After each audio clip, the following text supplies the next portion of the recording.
Back on the SportsMax zone, and round 37 of the English Premier League continued Monday as top four hopefuls Arsenal travelled to Newcastle in a bid to take back the initiative in the battle for the Champions League places. Here are the highlights.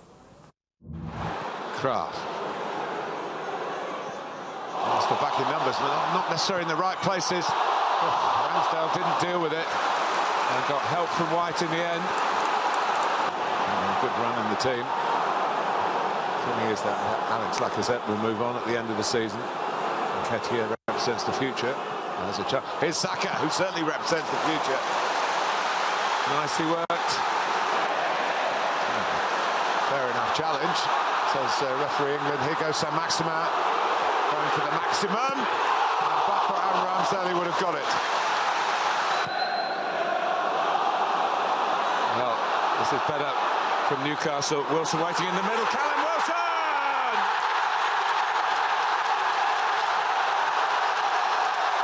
That shows he's back. It's just a willingness to run. And Callum Wilson, the instinct takes over. Get across the near post. Get there. Joe Linton, a man transformed this season. What a finish. Would be some achievement. Close. That would have been his. Callum Wilson. Almiron. Arsenal are short-handed here. Wilson! Corner. 2 against 1. Fraser. Murphy. Hoping to see some glory. Oh, Ramsdale's out of his goal! And what an effort that would have been. Saw the potential for scoring even from that far away. Well, he's full of confidence for a man who's hardly played, and that would have been goal of the season. He'll do it nobly. Longstaff. And great smothering save, but it's threaded in by Bruno Guimaraes. Wilson onside. Yeah. That was the big question mark. Ramsdale did well to come out brave and just needed a bit of luck, needed a response from a teammate. He's got tired players around him, players who battled to stay in the game. They've won with a clean sheet. Arsenal lose. That's perhaps the bigger end of the story. Coming here, trying to reclaim the advantage for 4th spot from their local rivals Tottenham Hotspur. They haven't been able to do that. Newcastle, they're the better of the two teams on the day, of course, overcoming Arsenal 2-0. Let's take a look now, because of that match, the repercussions. How does the points table look? Well, Arsenal, they sit in 5th position, 66 points, 2 points away from Tottenham, who is in that 4th position. Arsenal, though, their chances look extremely slim based on the points, because they need to beat Everton, which is their next fixture, and they have to hope, and hope is the key word, that Tottenham lose to relegated Norwich. All right, the second half of the table now. So based on today's results, Newcastle, they sit in 12th position, a total of 46 points, having played 37 matches. Well, Simon Evans, he's still with us. But before that, do we have a soundbite from Arsenal coach, Mikel Arteta? Let's take that. It was a really difficult night to swallow.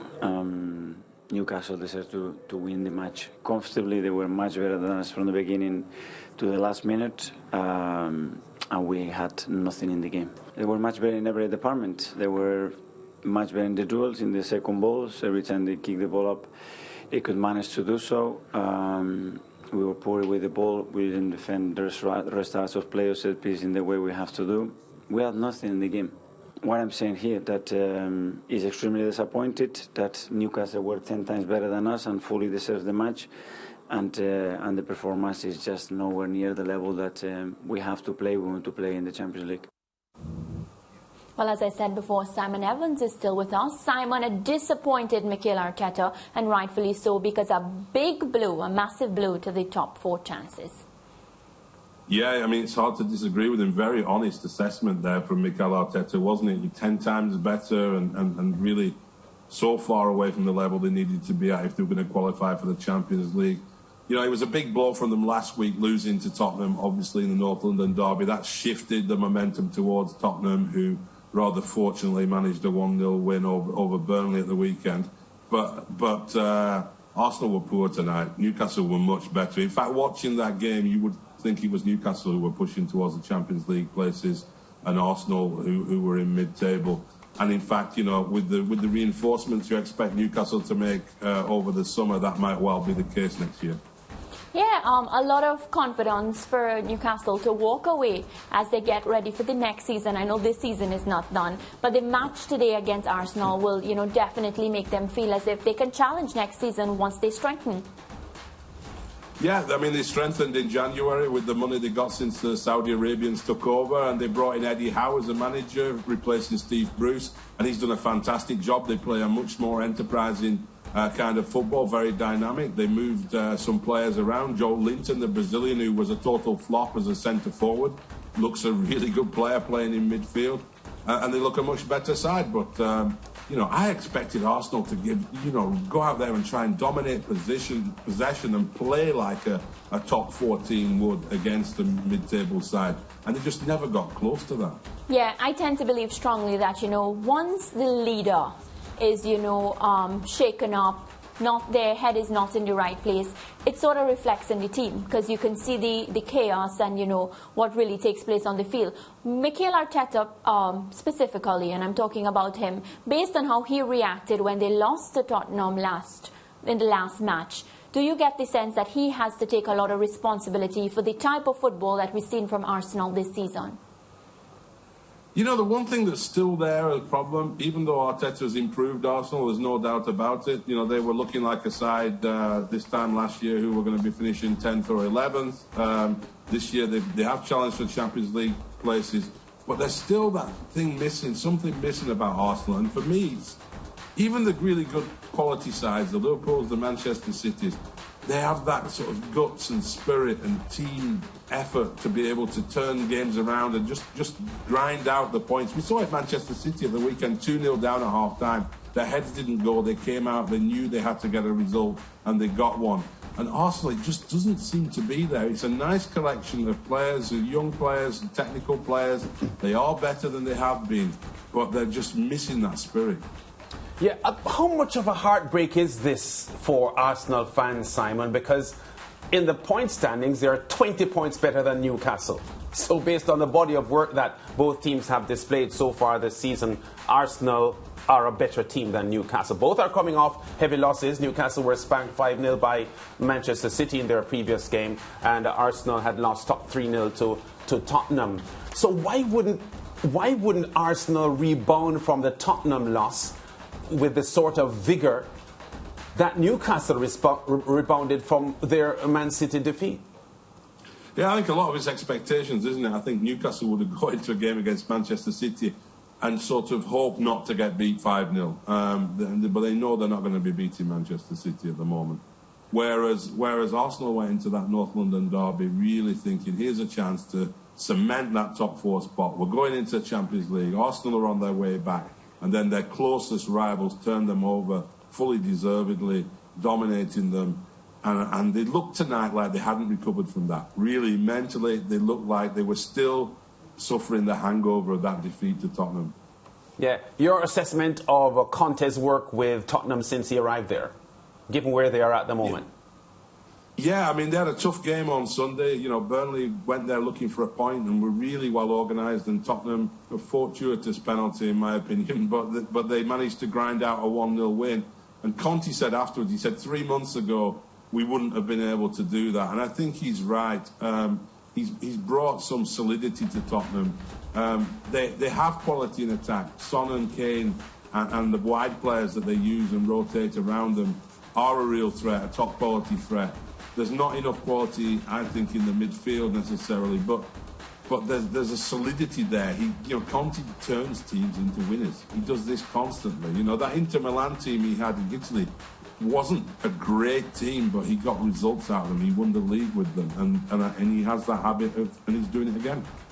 Yeah, the relegation battle then, only one relegation spot to be decided now because Watford and Norwich are already down. Burnley, top of the relegation position at the moment, but within a point of Leeds and within 2 points of Everton, who are Arsenal's opponents over the weekend as well. How intense is that battle? Everton not completely safe, are they?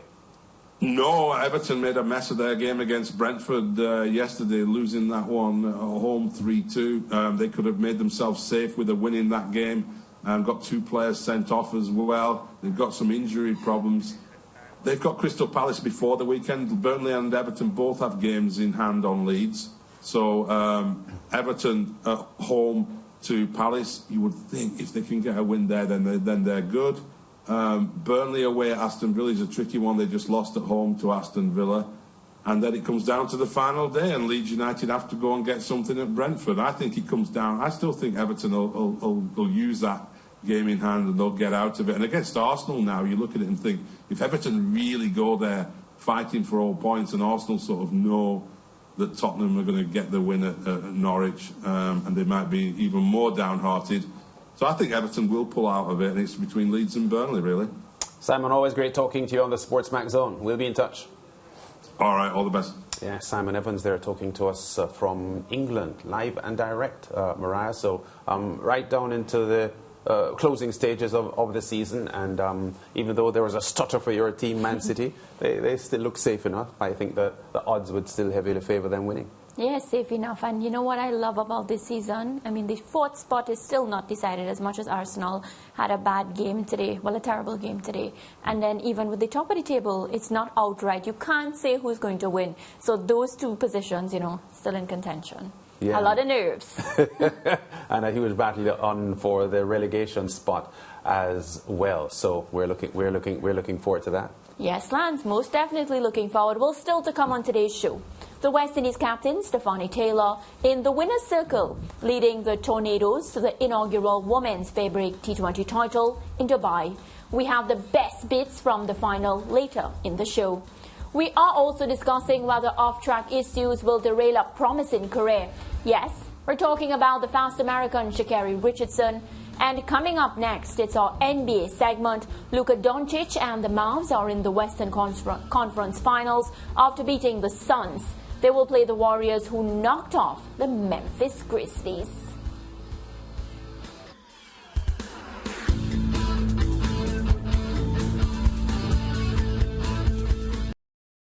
Thank you for watching SportsMax on YouTube. Don't forget to like, share, subscribe, and to click the notification bell to stay informed.